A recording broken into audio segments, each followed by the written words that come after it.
सफेद शेर और काले शेर की लड़ाई। सफेद शेर और काला शेर दोनों भाई थे। दोनों बड़े होने के बाद जंगल का राजा सफेद शेर यानी वीरू को बनाया जाता है। इसीलिए काला शेर काला बहुत गुस्से में था। मैं काला हूँ इसलिए मुझे जंगल का राजा नहीं बनाया गया ना। ये मेरा भाई नहीं बल्कि दुश्मन है, दुश्मन। इस सफेद कांटे को रास्ते से दूर करना ही पड़ेगा। काला गुस्से से पागल हो गया था। उसे जंगल पर राज करना था। वीरू का एक परिवार था जिसमें शेरनी और उसका सफेद शेर बेटा सिम्बा था। एक दिन रात जब सारे सो रहे थे तब काला वीरू पर हमला करता है। वीरू सामने काला को देखकर हैरान हो जाता है। काला, मेरे भाई, ये क्या कर रहे हो तुम? अपने भाई पर ही हमला किया तुमने, लेकिन क्यों? ताकि तुझे और तेरे परिवार को मारकर मैं जंगल का राजा बन सकूं। तुम्हारे होते हुए और इस पिल्ले के होते हुए मैं राजा बन ही नहीं सकता ना। क्या कहा काला? अरे अरे तुम अपने ही भाई को ही मारना चाहते हो? खबरदार काला, अगर ऐसा किया तो वीरू ने आज तक कोई कमी नहीं रखी तुम्हें प्यार और स्नेह देने में, और आज उसी भाई को मारना चाहते हो? तब तो काला शेरनी पर ही हमला बोल देता है। छोटा सिम्बा डर के मारे जाग जाता है। शेरनी सिम्बा को संभालो, मैं इसे देखता हूँ। जाओ, भाग जाओ यहाँ से। तब शेरनी सिम्बा को लेकर भाग जाती है। वीरू और काला के बीच लड़ाई शुरू थी। ऐसे में काला वीरू को जान से मार देता है। शेरनी पहले से ही घायल थी और वो भागते भागते एक पत्थर से टकरा जाती है और वो नीचे गिर जाती है। सिम्बा, भाग जा यहाँ से, दूर चला जा यहाँ से, कभी मुड़कर भी यहाँ नहीं आना। तब सिम्बा वहाँ से रोते हुए भाग जाता है। बीच रास्ते में वो हिरन से मिलता है। इतनी रात में सिम्बा, तुम यहाँ क्या कर रहे हो? तब सिम्बा सारी सच्चाई बता देता है। तुम यहीं पर रुको, मेरा इंतजार करना, मैं अभी आती हूँ। हिरन उस जगह जाती है जहाँ शेरनी घायल पड़ी थी, पर तभी वहाँ काला आता है। काला को देखकर हिरन छुप जाती है।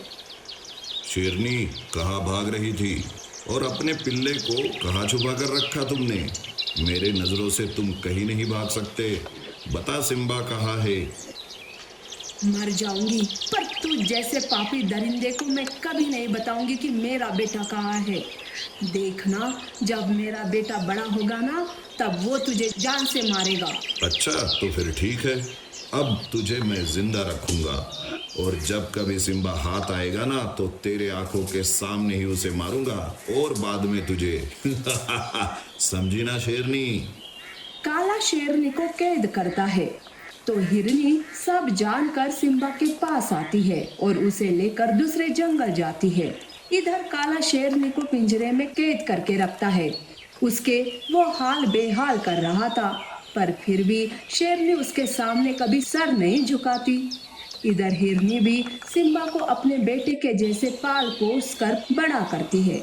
कुछ साल बाद सिम्बा बड़ा हो जाता है। वो ताकतवर और हट्टा खट्टा शेर बन गया था।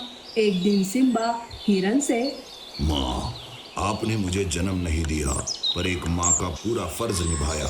मेरी माँ और मेरे पिता को मैं बचा नहीं सका क्योंकि तब मैं छोटा था। काश मेरी माँ जिंदा होती। बेटा सिम्बा, तुम्हारी माँ जिंदा है। तब हिरन काला और शेरनी की सारी बातें बता देता है।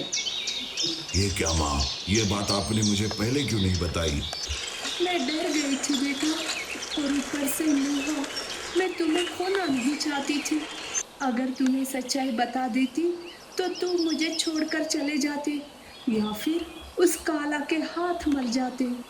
लेकिन माँ, आपने मुझे इतना कमजोर समझा क्या? मैं ना ही कमजोर हूँ और ना ही एहसान फरामोश माँ।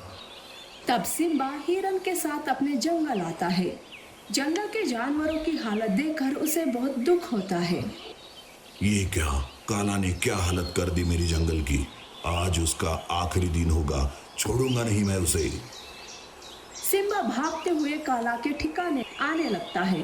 तब शेरनी को एहसास होता है और वो काला से कहती है, काला, मेरा बेटा आ रहा है, अपनी आखिरी सांसें गिनना शुरू कर दे। बुढ़ापे की वजह से तू पागल हो गई है शेरनी।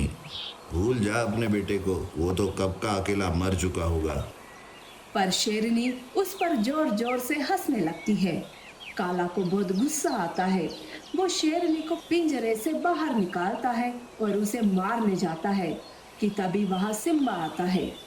रुक जा काला, खबरदार मेरी माँ को मारा तो देख, उस माँ का बेटा आया है। काला सिम्बा को देखते ही समझ जाता है कि ये शेरनी का ही बेटा है। शेरनी भी अपने सिम्बा को देखकर खुश हो जाती है। तब सिम्बा काला पर हमला करता है। उन दोनों की लड़ाई शुरू हो जाती है और काला को सिम्बा जान से मार देता है।